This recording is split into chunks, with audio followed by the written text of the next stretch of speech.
মানে এনেকুৱা এটা পৰ্যায়ত উপনীত হৈছো, এনেকুৱা এটা সময়ত উপনীত হৈছো। মন কৰক, শেহতীয়া দুটামান ভিডিঅ' দেখিলো, য'তে ত'তে যধে মধে মানে মানুহক ধমকি দিয়া আৰম্ভ কৰিছে। মানে সকলো মুছলমানে মিয়া নেকি, বা মিয়া মানে বাংলাদেশী নেকি? এই ভাৱধাৰা সলনি কৰিব লাগিব। পিছে এই ভাৱধাৰা কোনে সলনি কৰে? চৰকাৰে যদি উৎসাহিত কৰে, এয়াতো বৰ বেয়া কথা। এটা ব্যৱস্থাৰ মাজেদি বিদেশী চিনাক্ত কৰি তেওঁলোকক তাৎক্ষণিকভাৱে বহিষ্কাৰ কৰাৰ কাৰণে ইতিমধ্যে উচ্চতম ন্যায়ালয়ে নিৰ্দেশনা জাৰি কৰিছে। তাৰ পিছতো এই কাৰবাৰবোৰ কিয়?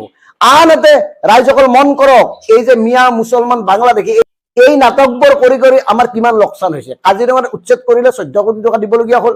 ধুবুৰীত উচ্ছেদ কৰা সকলক 1 কঠা 5 লেচা মাটি দিয়াৰ লগতে 50,000 টকাকৈ ক্ষতিপূৰণ দিলে।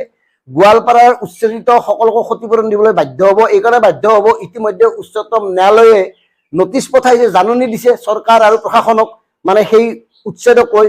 গতিকে এনেকে প্ৰত্যেকটা উচ্ছেদিত অঞ্চলৰ লোকসকলক যদি পুনৰ সংস্থাপন দিব লাগে, ক্ষতিপূৰণ দিব লাগে, লোকচান কাৰ?